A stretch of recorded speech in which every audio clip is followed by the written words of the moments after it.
और भविष्य मालिका शास्त्र का जो द्वितीय खंड का पुस्तक भी रचना हो चुका है।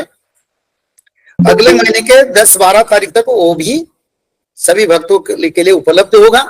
उसमें खास करके मैंने कल के अवतार के बारे में एम्फासाइज दिया हूं। करीब मैंने 100 ग्रंथ में कल के अवतार कहाँ होंगे, कैसे भक्तों का मिलन होगा, इसके बारे में रचना किया हूं। और उसमें महाभारत जो युद्ध बाकी है एक वेला, उसके बारे में, वो कहाँ होगा उसके बारे में भी रचना है। और विश्व में तृतीय विश्व युद्ध का कैसा स्थिति होगा उसके बारे में रचना है। रोग महामारी कैसे फैलेगा, कैसे निराकरण होगा, उसी बारे में लिखे। और विश्व में पंचभूत की प्रलय के बारे में भी लिखे हैं। और दिल्ली में कलयुग के अंत में एक ब्राह्मण शासन करेंगे, इसके बारे में भी थोड़ा सा आलोकपात किया। क्योंकि दिल्ली सिंहासन पर मैंने पहले से बताया हूं, दिल्ली सिंहासन पर एक ब्राह्मण शासन करेंगे, ब्रह्मचारी शासन करेंगे, इसको भी महापुरुष अच्युतानंद ने लिखे थे। आप तो जानते हैं हमारा पूर्वतन प्रधानमंत्री स्वर्गत अटल बिहारी वाजपेयी जी ने ब्राह्मण के रूप में, ब्रह्मचारी के रूप में दिल्ली सिंहासन पर 13 दिन अपत्य 13 दलिया सरकार हुआ था, ये मालिका शास्त्र में लिखा था। और आगे एक ब्राह्मण यानी जो लिखा है, एक भक्त ब्राह्मण दिल्ली सिंहासन पर शासन करेंगे। कब? जब सत्ययुग आएगा, अभी नहीं। जब धर्म संस्थापना होगा, सारा विश्व में सत्ययुग बनेगा, तब भगवान किसी को चुनेंगे। तो इसीलिए समय परिवर्तन हो रहा है, आगे परिवर्तन होगा। और आज की देश की जो शासन तंत्र जो परिवर्तन होगा, इसके बारे में भी भविष्य शास्त्र में लिखा था। और एक तत्व लिखा था, जिस समय भारत में हमारी आज की शासन के मुख्य जो है, उनकी समय में कल के भगवान का अवतार होगा, उनकी समय में विश्व युद्ध होगा, ये सब लिखा है। तो इसलिए मालिका शास्त्र सत्य है। शास्त्र को प्रचार करना चाहिए, भक्तों को उद्धार करना चाहिए। धर्म का प्रभाव आने से पहले धर्म का विकसित हो रहा है। आज देश में गौमाता के लिए सभी आवाज उठा रहे हैं। महाराष्ट्र जैसे राज्य गौमाता को राज्य माता डिक्लेयर कर चुके हैं। और भी कई राज्य में आगे धीरे धीरे ये बदलता जाएगा, धर्म की ओर लोग जाएंगे। क्योंकि भगवान धर्म संस्थापना करने से पहले अपने भक्तों को शासन में भेजते हैं, जाओ शासन करो, धर्म को लाओ, धरती पर पवित्रता लाओ। तो ये समय ही ऐसा है।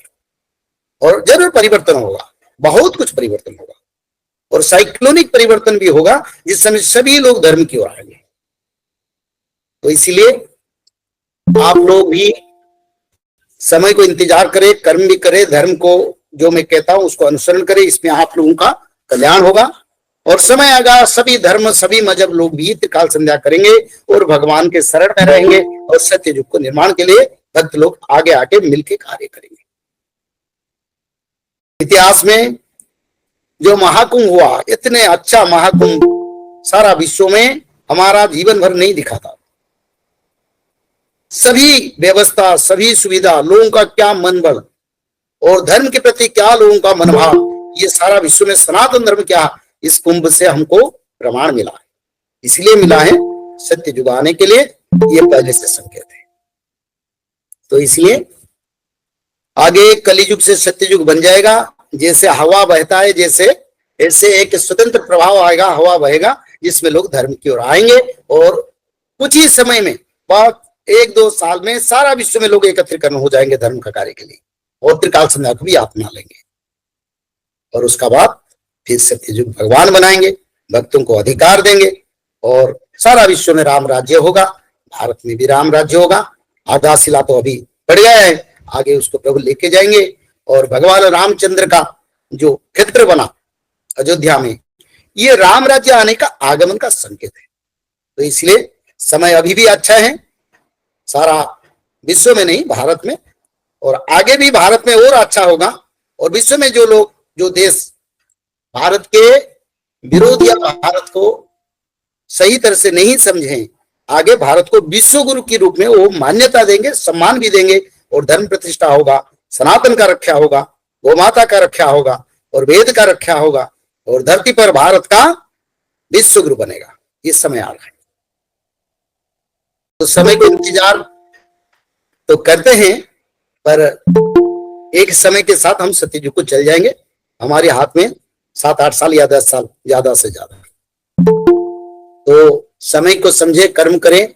सारा विश्व में पंचभूत का प्रलय जारी है, रोग महामारी भी आता जाता रहता है, पर आगे बढ़ता जाएगा। तो इसलिए आप लोग त्रिकाल संध्या करें, भागवत पढ़े और भगवान माधव नाम भजन करें, आप लोगों का कल्याण हो। जय श्री माधव। आज हर दिन भविष्य मालिका सच होती दिखाई दे रही है। परम पूज्य पंडित श्री काशीनाथ मिश्र जी ने आज से 15 वर्ष पहले ही बता दिया था कि धीरे धीरे विनाश शुरू होगा, और उससे बचने के उपाय भी बताए थे। बच कैसे सकते हैं? सबसे पहले नॉनवेज खाना छोड़ दीजिए और किसी भी तरह का नशा मत करिए, गलत काम मत करिए, तथा सत्य, प्रेम, दया, क्षमा और शांति का आचरण करिए। और 3 कार्य अवश्य करिए। पहला है त्रिकाल संध्या। इसे दिन में 3 बार किया जाता है। सुबह ब्रह्म मुहूर्त में, सुबह 4 बजे से लेकर 6 बजे के बीच। यदि किसी कारण समय न मिले तो थोड़ा आगे पीछे भी कर सकते हैं। दोपहर में 11:30 बजे से लेकर 1 बजे तक। शाम को 5 बजे से लेकर 6:30 बजे तक। दिन में 1 बार स्नान करके त्रिकाल संध्या अवश्य करें। बाकी समय हाथ, पैर और मुंह धोकर भी कर सकते हैं। शुरुआत में 3 बार श्री गंगे बोलकर प्रारंभ करें। दूसरा उपाय है श्रीमद् भागवत महापुराण का पठन। प्रतिदिन कम से कम 1 अध्याय अवश्य पढ़ें। तीसरा उपाय है हर समय माधव नाम का जप करें। त्रिसंध्या का PDF, श्रीमद् भागवत महापुराण का PDF और भविष्य मालिका की निःशुल्क ई-बुक भविष्य मालिका पुराण आपको डिस्क्रिप्शन बॉक्स में मिल जाएगी। भविष्य मालिका के वीडियो देखने के लिए मालिका पॉडकास्ट का व्हाट्सएप चैनल ज्वाइन करें। भविष्य मालिका के बारे में अधिक जानकारी के लिए भविष्य मालिका की वेबसाइट और कल की अवतार ऑफिशियल चैनल देख सकते हैं, जहां पंडित जी भविष्य मालिका के विषय में बताते हैं। त्रिसंध्या कैसे करें, इसे जानने के लिए डिस्क्रिप्शन में दिए गए वीडियो को देख सकते हैं। त्रिसंध्या के बारे में यदि आपका कोई प्रश्न हो तो नीचे दिए गए नंबर पर संपर्क करें।